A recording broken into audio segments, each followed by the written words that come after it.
नमस्कार जय जगन्नाथ शुभ सकाळ आज 8 मार्च रविवार आज दिनर किछि गुरुत्वपूर्ण खबर उपरे आसंतु नजर पकाइबा वीडियो भल लागिले छोट लाइक टे करिदेबे आसिला प्रथम खबर आज मिलिबो सुभद्रार चतुर्थ किस्ती टंका ए नै सूचना देले उपमुख्यमंत्री प्रभाती परिडा अंतर्जातीय महिला दिवस अवसर रे चतुर्थ किस्तीर टंका आज मिलिबाकू जाउछि पुरीर तालबणिया ठारे एक विशाल कार्यक्रम हेबाकू जाउछि सेठारे मुख्यमंत्री मोहन माझी उपस्थित रहिबे कोटिए 2 लाख अधिक महिला को मिलिबो सुभद्रा टंका 5,000 कोटी अधिक टंका हिताधिकारी बैंक खाता को जीव 2,13,000 नुआ हिताधिकारी टंका पाइबे सुभद्रा हिताधिकारी तालिका बदलिबा एक निरंतर प्रक्रिया जो माने को 21 हेबो सेमाने हेबे शामिल 60 टपिले पेंशन लिस्ट रु जीव पूर्वर 3टी किस्ती महिला अकाउंट को सुभद्रा टंका दि जाइछि। परवर्ती खबर यथेष्ट तेल अछि कहिले खाद्य जोगाण मंत्री कृष्णचंद्र पात्र विभ्रांतिकर तथ्य उपरे विश्वास करंतु नाही केवल सरकारी तथ्य उपरे विश्वास करंतु आम पाखरे यथेष्ट तेल अछि आदौ असुविधा हेबो नाही कला बजारी उपरे नजर रखिछु दरकार पड़िले एक्शन नेबु तेल नित्य व्यवहृत सामग्री उपरे नजर रखिछु भयभीत हुअंतु नाही। परवर्ती खबर पुरी को 65 दिन जाए जीवनी ट्रेन पुरी रेल स्टेशन चली नवीकरण स्टेशन परिसर में थिबा रेल धारणा को कंक्रीट युक्त करा योजना होइछि अर्थात ट्रैक रे गोड़ी रहिबो नाही यह 7 नंबर और 8 नंबर प्लाटफॉर्म रो उन्नतीकरण हबो सेथिपई आसंता 11 तारिख रु मे मास 16 तारिख जाए रेल सेवा प्रभावित हबो एई 65 दिन पर्यंत कौनसी ट्रेन पुरी को आसीबो नाही ट्रेन गुड़िक साखी गोपाल मालती पाटपुर वीर हरेकृष्णपुर पर्यंत आसीबो एवं छाड़िबो से पर्यंत जिबा आसीबा पई बस व्यवस्था हबो ट्रेन छाड़िबा और पहुंचबा समय सह स्टेशन बाबदरे यात्री माने रेलवे अनुसंधान सूचना संग्रह करने को पूर्वतट रेलवे पक्षर कहुଯାଇଛି। परवर्ती खबर आंध्र प्रदेश रे तृतीय संतान जन्म देले बापा मां को मिलिबो 25,000 टंका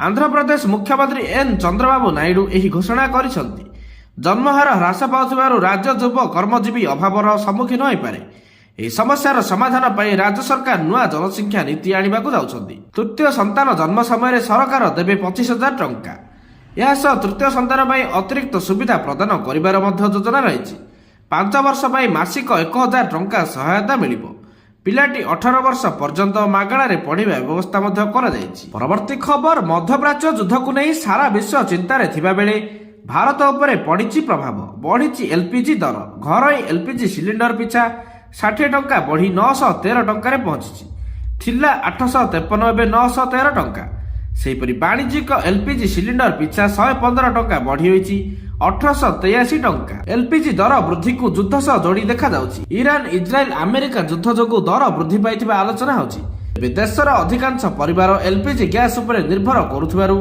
दर वृद्धि को सहजरे ग्रहण करि पारु नाहंती गृहिणी। प्रति खबर पश्चिमबंग मुख्यमंत्री आचरण को नहीं क्षोभ प्रकाश कले राष्ट्रपति द्रौपदी मुर्मू दार्जिलिंग अंतर्जातीय सांताली सम्मेलन अवसर में क्षोभ प्रकाश कर स्थानटी संकीर्ण मात्र एठारे 5 लाख लोक एकत्रित हो पारे जानी ना प्रशासन मनरे कौन थिला एपरि एक स्थान बाछिले जोठारे सांताल लोक जापारे ना प्रशासन भाविथिला केही उपस्थित हेबे नाही राष्ट्रपति आसी फेरी जिबे जदि राष्ट्रपति कौन स्थान को आसती मुख्यमंत्री और मंत्री माने आसती मु मध्य बेंगल झील ममता दीदी मो सान भौणी परी मु जानी ना से मो उपर रागिचंती कि नहीं सेथिपई यह घटिछि। परवर्ती खबर प्रबल तातीरु मिलिबो त्राही आजिठु बदलिबो पागर मिजाज काल बैशाखी वर्षा नहीं सतर्क कला पाणीपाग विभाग उत्तर ओडिशा और यार संलग्न वर्ती पश्चिमबंग अंचल देई एक घूर्णिबलय रही फल बंगोपसागर जलीय बाष्प राज्य को प्रवेश करिबो जहाँ काल बैशाखी वर्षा करिबारे सहायक हबो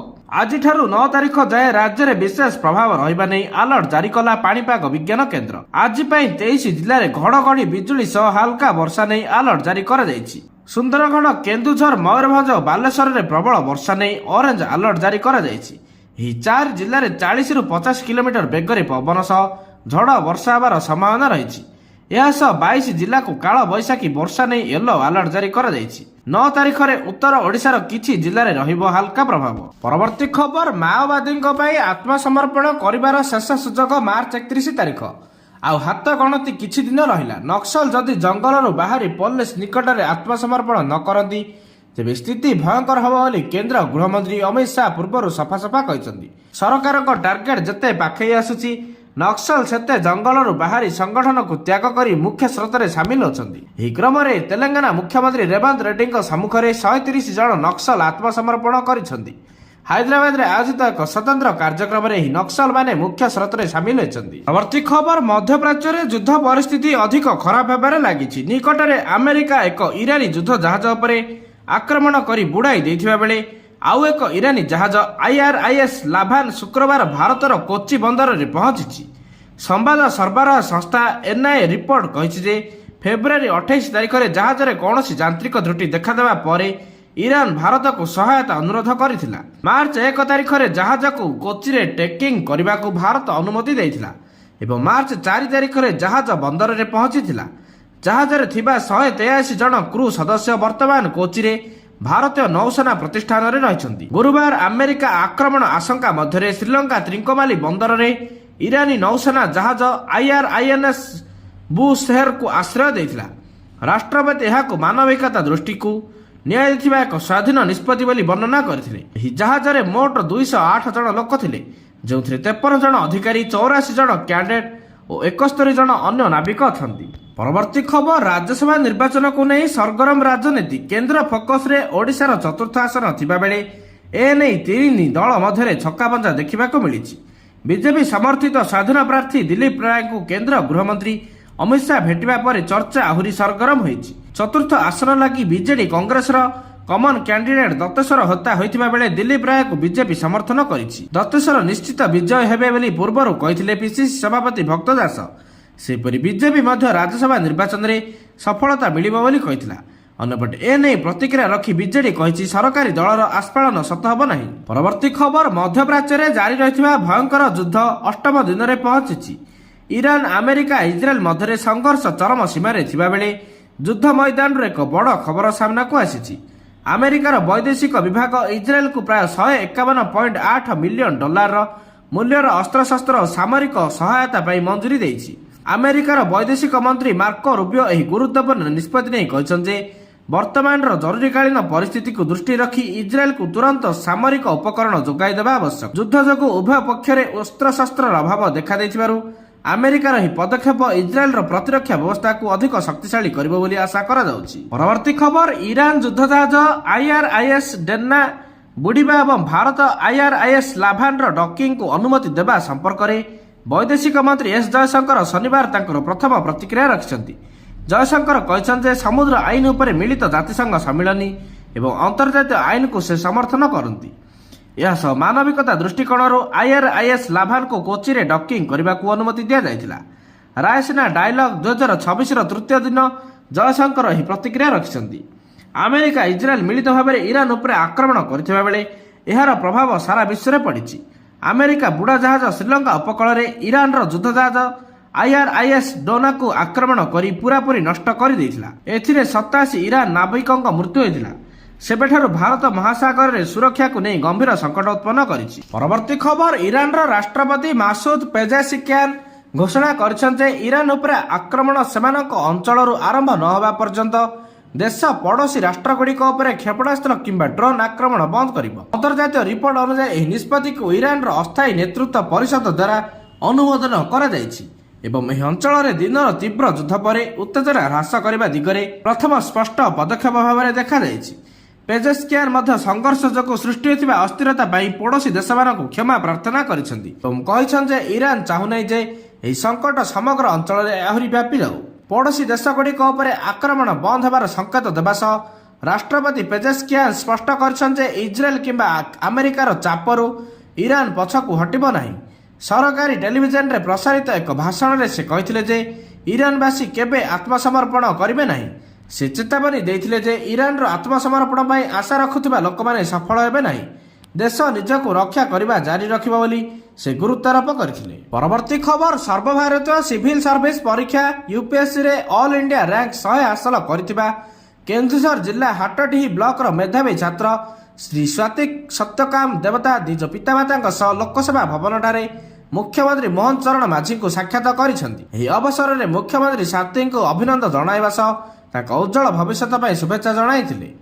ସେ କହିଥିଲେ ଯେ ଏଭଳି ସଫଳତା ରାଜ୍ୟ ବିଶେଷ କରି କେନ୍ଦୁଝର ଜିଲ୍ଲାର ଅନ୍ୟ ଯୁବପିଢ଼ିଙ୍କ ପାଇଁ ପ୍ରେରଣା ହେବ। मुख्यमंत्री शास्त्री को शुभेच्छा जणाई कहते जे लोकों सेवा करने ही प्रशासनिक सेवार मूल लक्ष्य। देश और समाजर उन्नति पर निष्ठार सह काम करने को मुख्यमंत्री शास्त्री को परामर्श देते। परवर्ती खबर आकाश में उत्तर प्रदेश उपमुख्यमंत्री केशव प्रसाद मौर्य हेलिकप्टर यांत्रिक समस्या देखा लखनऊ चौधरी चरण सिंह अंतर्जातीय विमान बंदर में जरूरीकालीन अवतरण करथिला। सूचना अनुसार मौर्य एक सरकारी गस्त पर लखनऊ कौशाम्बी को हेलिकप्टर जोगे यात्रा करथिले। सेतेबेले ଏହି समस्या देखा ଦେଇଥିଲା। ଅଧିକାରୀଙ୍କ କହିବା ଅନୁସାରେ ଉଡ଼ାଣ ସମୟରେ ହେଲିକପ୍ଟର ହଠାତ୍ ଧୂଆଁ ଭର୍ତ୍ତି ହେବା ପରେ ଜରୁରୀକାଳୀନ ଅବତରଣ କରାଯାଇଥିଲା। ଉପମୁଖ୍ୟମନ୍ତ୍ରୀଙ୍କ ସମେତ ହେଲିକପ୍ଟରରେ ଥିବା ଅନ୍ୟ ସମସ୍ତ ମଧ୍ୟ ସୁରକ୍ଷିତ ଥିବା କୁହାଯାଉଛି। ପରବର୍ତ୍ତୀ ଖବର ଜୈଶ ଏ ମହମ୍ମଦର ଫରିଦାବାଦ ମଡ୍ୟୁଲର ତଦନ୍ତରୁ ଜଣାପଡ଼ିଛି ଆତଙ୍କବାଦୀ ସଂଗଠନ ଏକ ଚିକିତ୍ସା ପ୍ରତିଷ୍ଠାନରେ ପ୍ରବେଶ କରିଥିଲା ଏବଂ ଭାରତରେ ଆକ୍ରମଣ କରିବା ପାଇଁ ଡାକ୍ତରମାନଙ୍କୁ ନିଯୁକ୍ତି ଦେଇଥିଲା। ତଦନ୍ତକାରୀ ସଂସ୍ଥାଗୁଡ଼ିକ ଅନୁଯାୟୀ ଏହି ହ୍ୱାଇଟ୍ କଲାର ମଡ୍ୟୁଲ ପ୍ରାୟ 2500 କିଲୋଗ୍ରାମ ଆମୋନିୟମ ନାଇଟ୍ରେଟ୍ ସଂଗ୍ରହ କରିଥିଲା। ଦିଲ୍ଲୀ ଏବଂ ଆଖପାଖ ଅଞ୍ଚଳରେ ଅନେକ ଆକ୍ରମଣ କରିବାକୁ ଷଡ଼ଯନ୍ତ୍ର କରାଯାଇଥିଲା। ଗୋଇନ୍ଦା ସଂସ୍ଥା ଏବେ ଆଉ ଏକ ଷଡ଼ଯନ୍ତ୍ରର ପର୍ଦ୍ଦାଫାଶ କରିଛି ଯେଉଁଥିରେ ଜୈଶ ଏ ମହମ୍ମଦ ଛାତ୍ରମାନଙ୍କୁ ମୌଳବାଦୀ କରିବା ପାଇଁ ସ୍କୁଲ ଏବଂ କଲେଜରେ ଅନୁପ୍ରବେଶ କରିବାକୁ ଯୋଜନା କରୁଥିବା ଜଣାପଡ଼ିଛି। ଆତଙ୍କବାଦୀ ସଂଗଠନ ଏହାର ପ୍ରଚାର ସାମଗ୍ରୀ ମାଧ୍ୟମରେ କିଛି ଛାତ୍ରଙ୍କୁ ନିଯୁକ୍ତି ଦେବାକୁ ଚେଷ୍ଟା କରୁଛି ଯାହାଦ୍ୱାରା ସେମାନେ ସେମାନଙ୍କ ବନ୍ଧୁମାନଙ୍କ ମଧ୍ୟରେ ସଂଗଠନର ଚିନ୍ତାଧାରା ପ୍ରସାର କରିପାରିବେ। ଆଜିର ଶେଷ ଖବର ମଧ୍ୟପ୍ରାଚ୍ୟରେ ଯୁଦ୍ଧ ମଧ୍ୟରେ ଇରାନରେ ଏକ ଶକ୍ତିଶାଳୀ ଭୂମିକମ୍ପ ଅନୁଭୂତ ହୋଇଛି। ଗତ 4 ଦିନ ମଧ୍ୟରେ ଏହା ଇରାନରେ ଦ୍ୱିତୀୟ ଭୂମିକମ୍ପ ଯାହା ଇରାନରେ ପରମାଣୁ ପରୀକ୍ଷଣ ନେଇ କଳ୍ପନା ଜଳ୍ପନା ଆହୁରି ବୃଦ୍ଧି କରିଛି। ଭୂମିକମ୍ପର ତୀବ୍ରତା ରିକ୍ଟର ସ୍କେଲରେ 4.1 ରହିଛି। 4 ଦିନ ପୂର୍ବେ ହୋଇଥିବା ଭୂମିକମ୍ପର ତୀବ୍ରତା 4.3 ଥିଲା ଯାହାର ଶକ୍ତିଶାଳୀ ଭୂମିକମ୍ପ ଲୋକମାନଙ୍କୁ ଭୟଭୀତ ମଧ୍ୟ କରିଥିଲା। ଇରାନ ଓ ଆମେରିକା ଇସ୍ରାଏଲ ମଧ୍ୟରେ ଚାଲିଥିବା ଯୁଦ୍ଧ ଭିତରେ 2ଟି ଭୂମିକମ୍ପ ନୂତନ ବିତର୍କ ସୃଷ୍ଟି କରିଛି। ବିଶ୍ଳେଷକମାନେ କହିଛନ୍ତି ଯେ 4 ଦିନରେ ଇରାନରେ 2ଟି ଭୂମିକମ୍ପ ପ୍ରାକୃତିକ ଘଟଣା। କିଛି ବିଶେଷଜ୍ଞ ଏହି ଭୂମିକମ୍ପକୁ ପରମାଣୁ ପରୀକ୍ଷଣ ସହ ମଧ୍ୟ ଯୋଡୁଛନ୍ତି। ବିଶେଷଜ୍ଞମାନେ କହିଛନ୍ତି ଯେ ଇରାନ ଉପରେ ପରମାଣୁ ଅସ୍ତ୍ର ବିକଶିତ କରିବାର ଅଭିଯୋଗ ଅଛି ଏବଂ ସେଥିପାଇଁ ଆମେରିକା ଓ ଇସ୍ରାଏଲ ଇରାନ ଉପରେ ଆକ୍ରମଣ କରିଥିଲେ।